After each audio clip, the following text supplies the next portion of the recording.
I did extra work. Yes. And I paid attention in class. Wow. I ensured to read the questions properly before answering them. Wonderful.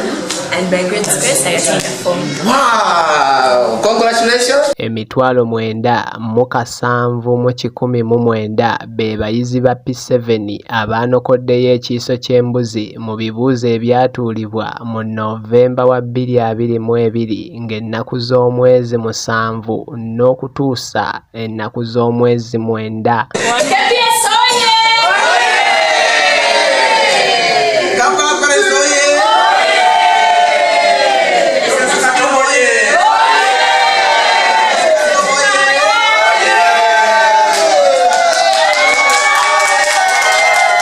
Yadde nga gwabadde gutyo emitwalo 11,417 basobodde okuyitira mu ddaala erisooka ate nga bba bayitidde mu lyokubiri bali emitwalo 35,779. Mu bano n'omuyimbi omuto amanyikiddwa nga Felista the Superstar mwe yayitidde era nga yasinzidde ku ssomero lye erya Kampala Parents bwe twamusangidde n'ategeeza nti musanyufu bya nsuso yadde nga zaafunye si zaabadde asuubira.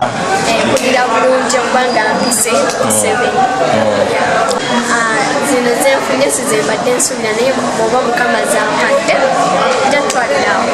Omero ge naselectinga Green Hill, St. Lawrence n'amalala mangi mazamu ebale kumpagira era nebaza nnyo Galilee Foundation kumpa bursary Kampala Parents School nafunye second grade aggregate 30. Ku mulundi guno n'obutafaanaganako myaka mirala kyeraze lwatu nti omuwendo gwa centers gweyongerako nga gubadde 1,469. Ekyennaku kiri nti gye zikomye okweyongera n'omuwendo gw'abagwa gye gukomye okulinnya. Dominion TV bwe yayogeddeko n'abakulu ba Kampala Parents nga tubabuuza butya bo bwe basobodde okutuuka ku buwanguzi batunnyonnyodde nti kivudde mu kukolera wamu n'abazadde kussa n'abaana.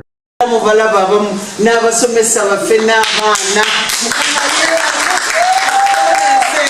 abazadde baffe engeri gye bakolamu n'abaana baffe bafaayo nnyo bateekamu amaanyi ng'abaana bakeera wano ne bavaawo ng'obudde bugenze ne tubawo ebyokukola ne babikola abasomesa ne bakola omulimu. Twagala okwebaza ne nannyini ssomero Dr. Sudir ne baddayo